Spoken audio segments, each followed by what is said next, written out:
Good Morning Business, French Tech. Trouver une place de parking en centre-ville, ça va devenir de plus en plus difficile. La ville de Paris prévoit de supprimer entre 60 et 70 000 places de stationnement d'ici la fin de la mandature en 2026, soit environ la moitié des places existantes aujourd'hui. Et sachez qu'en région, d'autres villes ont engagé des démarches similaires, Grenoble et Bordeaux notamment, qui sont dirigées par des maires écologistes. Ils vont progressivement supprimer des places de stationnement. Bonjour Thibaut Chary. Bonjour. Vous êtes cofondateur et président de Yes Park.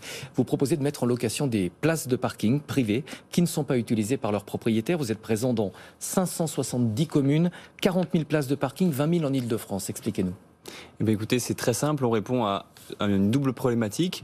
D'une part, les difficultés de stationnement et de circulation dans les grandes villes qui sont liées à une pénurie croissante, vous l'avez dit, de places de stationnement.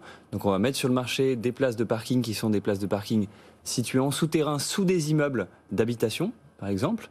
Il y en a plusieurs dizaines de milliers, rien qu'à Paris, intramuros. On les propose en location sur notre plateforme, d'une part, donc on va comme ça faciliter le stationnement, et d'autre part, on va aussi équiper ces places de parking en borne de recharge, et donc on offre aussi un accès facilité à la recharge pour les véhicules électriques. Pour le propriétaire, en fonction de l'emplacement, une place de parking peut rapporter, vous dites, jusqu'à 1 500 € par an. Comment est-ce que c'est calculé? C'est un loyer fixe à l'année ou ça dépend de l'utilisation de la place? Ça dépend de l'utilisation de la place. Le propriétaire nous donne la place en gestion, si j'ose dire. Charge à nous ensuite de trouver un locataire, de trouver un preneur.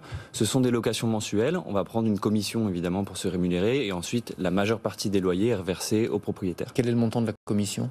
Ça dépend beaucoup du propriétaire et des accords commerciaux qu'on a avec eux, notamment du volume qu'il va nous confier. Alors, vous parlez de volume, justement. Les clients, ce sont souvent des bailleurs sociaux et pas des particuliers. Voilà. Les fournisseurs de places sont des bailleurs sociaux et des particuliers. Et les automobilistes, les utilisateurs, là, pour le coup, sont des particuliers, comme vous ou moi, qui ont un véhicule, mais qui n'ont pas la chance d'avoir de parking sous leur immeuble, parce qu'immeuble ancien, dans des grandes villes. Et donc, ils vont chercher à louer une place au mois ou à l'année, dans l'immeuble d'en face ou d'à côté, en tout cas dans le quartier. Les bailleurs sociaux, ça veut dire qu'avant les places étaient proposées avec le logement et que maintenant ils les louent séparément. Exactement, ça c'est un changement réglementaire qui a eu lieu fin des années 90, ça commence à dater un petit peu. Avant les places étaient fournies avec le logement, depuis fin des années 90 ce n'est plus le cas.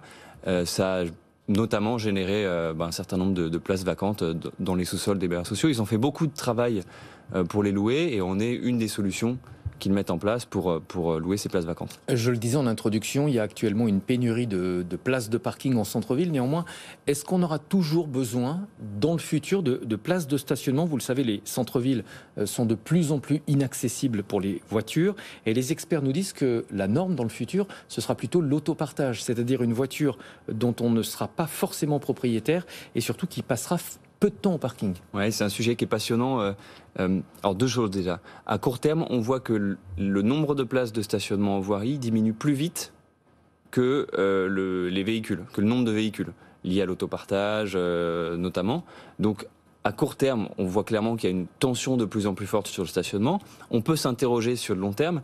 Et en fait, moi, je suis assez convaincu que les sociétés d'autopartage, elles ont quand même besoin de parking. On travaille d'ailleurs avec un certain nombre d'entre elles pour stocker les véhicules quand il y a moins de demandes, pour charger les véhicules parce que demain les véhicules seront électriques, pour faire des petites réparations, etc. Donc, ce changement, ça ne remet pas en cause votre modèle? Non, je ne pense pas. Et par contre, on s'oriente, c'est vrai, vers une ville qui est beaucoup plus apaisée, beaucoup plus calme, avec moins de véhicules en circulation, et globalement moins de véhicules dehors, qu'ils roulent ou qu'ils soient stationnés, ça c'est vrai. Alors, on va en parler justement. Parking, ça ne veut pas dire forcément véhicules polluants.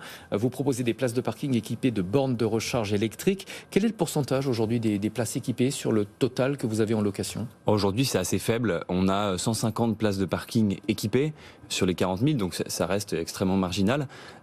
Pour autant, si on s'était vu il y a 6 mois, je vous aurais dit qu'on en avait 0. Donc la progression est assez bonne. On vise 25 000 places de parking équipées en borne d'ici 2025. L'idée, c'est vraiment d'accompagner le développement du véhicule électrique et de vraiment faire en sorte que cette ville apaisée dont je parlais jusqu'à présent, juste avant, puisse voir le jour. Est-ce que c'est compliqué d'installer des prises de recharge lorsque vous n'êtes pas propriétaire des places de parking?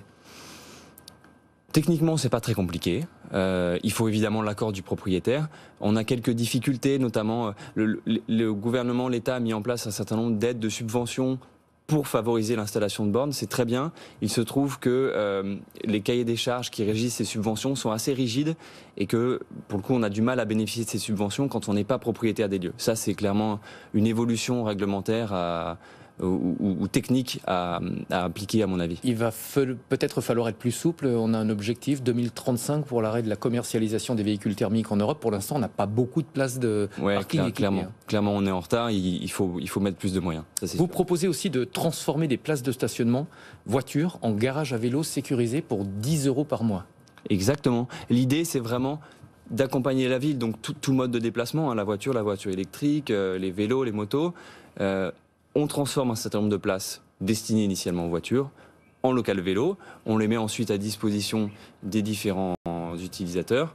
Et ça répond à la demande croissante en stationnement vélo. Depuis le premier déconfinement, donc mai 2020, la fréquentation des pistes cyclables a augmenté de 67%. C'est énorme. Évidemment, tous ces vélos qui sont achetés, on a tous entendu parler de la pénurie des vélos, il faut aussi les stocker et puis se prémunir contre le vol de vélos qui malheureusement lui aussi augmente. Alors là justement, j'aimerais qu'on insiste, place de parking sécurisée, c'est-à-dire avec une grille installée. J'ai relevé quelques chiffres, 400 000 vélos sont volés chaque année en France, ça fait un peu plus de 1000 vols par jour, c'est colossal. Oui, c'est énorme, il y a un vrai besoin. En plus, tout le monde le voit, il y a de plus en plus de vélos électriques. Pour le coup, c'est des vélos qui commencent à coûter sacrément cher. Il faut absolument les stocker dans des endroits sécurisés. Et effectivement, nous, ce qu'on fait, c'est qu'on ferme une place, vraiment, on ne peut pas y rentrer. Il y a une grille, il faut un badge ou une clé pour y rentrer, donc c'est extrêmement sécurisé. Et on pourra les recharger à terme ?